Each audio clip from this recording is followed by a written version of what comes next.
You are watching and listening to Breakfast with Ellie and Nicholas. Let's take a look at some of today's front pages, the Sunday newspapers. The Mail leads on Prince Harry, who says his brother William told him therapy had brainwashed him. The Mirror has an exclusive with the former head of the Navy, who's warned that the Invictus Games athletes have been made a target because of Prince Harry. Meanwhile, the Sunday Times reports that the NHS will buy up beds in care homes to make room in A&E hospital wards. Well, it's time to go inside the papers now, and joining us this morning is editor of Spite, Tom Slater, and anthropologist Marianne Hotter. Marianne, let's start with you, shall we? Because you've been doing your bit for the planet this morning, helping us and guiding us all. Well, to be fair, I haven't been writing these stories. But you've been sharing it with us. I've been picking them up because they're interesting, yeah. So let's talk about closing the shop doors, because perhaps not an obvious one, but it does help the planet, doesn't it? I had never thought of this before. OK, get this.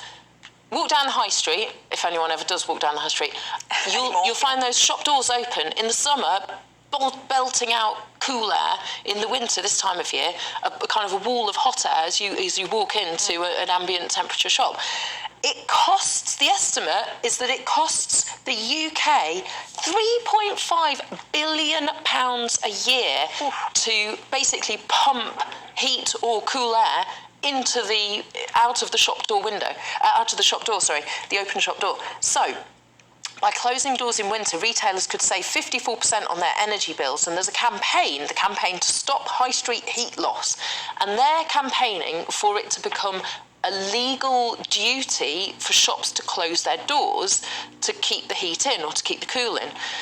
The thinking being that we as consumers, as customers, have got used to the idea of, the shop door's open or the automatic door's open, and then you wander.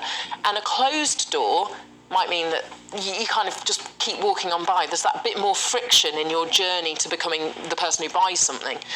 And that impacts on smaller businesses and independents much more than like the big retail chains who can afford to kind of pay the extra tenors to the energy bill because their turnover is so much greater. Whereas if it's you running your coffee shop, you can't afford to miss out on passing trade, but also you can't afford those massive energy bills. So this campaign is saying, let's level the playing field, let's do our bit for the planet, and I guess as customers, let's us, take the independent step to go, well, just because the door's shut doesn't mean that I shouldn't go in and do a bit of window shopping, do a bit of browsing, buy something, support a local business. I think this is being mandated. That's right. We made the law in Germany, at least, I think. It just seems like such a no-brainer, but I'd never thought of it before. Yeah.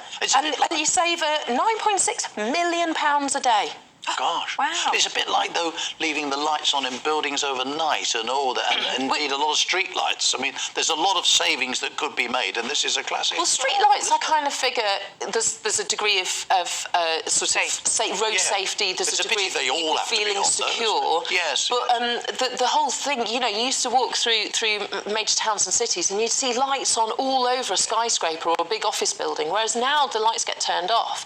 And I think that's partly public awareness. More than they used to, certainly. Yes. And I think that's partly public awareness, isn't it? So here we go, the launch of the Shut Your Shop Door campaign. Just as you were giving examples there, open freezers in supermarkets. Yeah, lots of them have doors the ones that are this way, horizontally, and they're open. Yeah, really wasteful.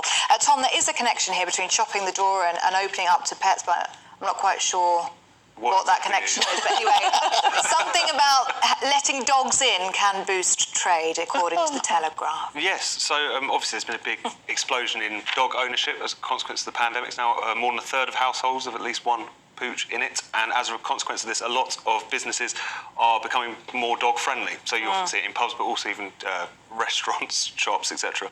And it's been estimated that it can boost revenue growth by up to 50% because of the fact that people obviously don't want to leave their dogs alone for too long and so on and so forth. So it has kind of, again, just sort of showed how, I guess, the nature of everyday life has sort of shifted in recent years as a result of some of the things, some of the more positive things, I suppose, that came out of the pandemic. Yeah. But also that kind of big debate is, should you have a dog-friendly environment in all scenarios? I worked in an office block not too long ago where people were encouraged or allowed to bring their dogs in, and it did get very chaotic at certain points, especially when they started barking at each other. Yeah.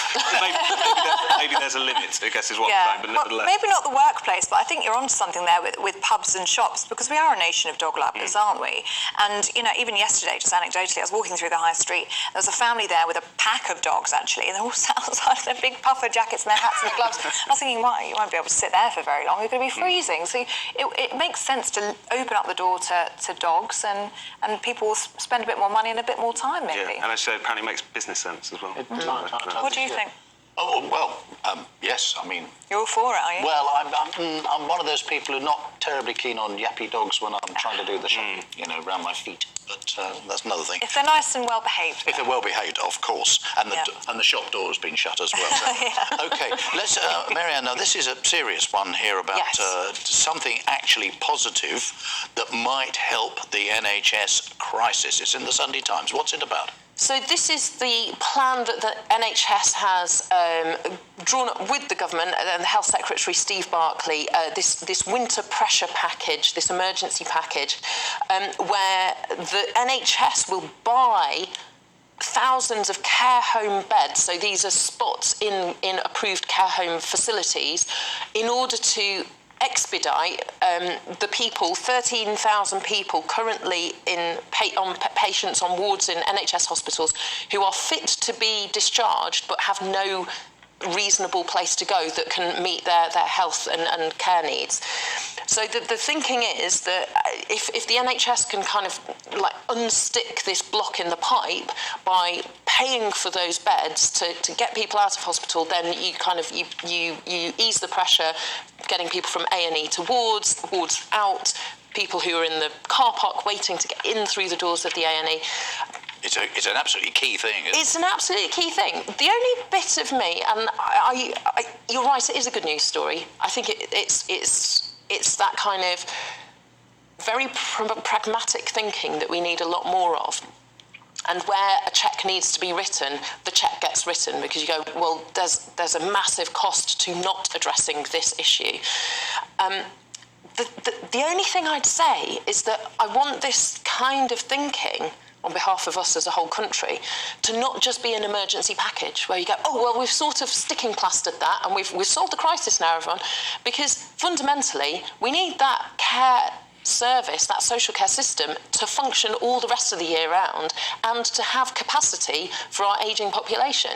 This isn't a problem that's going away in the spring. This is a problem that needs to be addressed, otherwise it grows exponentially. Excellent, yes. Marianne, Tom, I'm afraid that's time, but you've been wonderful today. Thank you so much for your thoughts and opinions on the top stories of the day.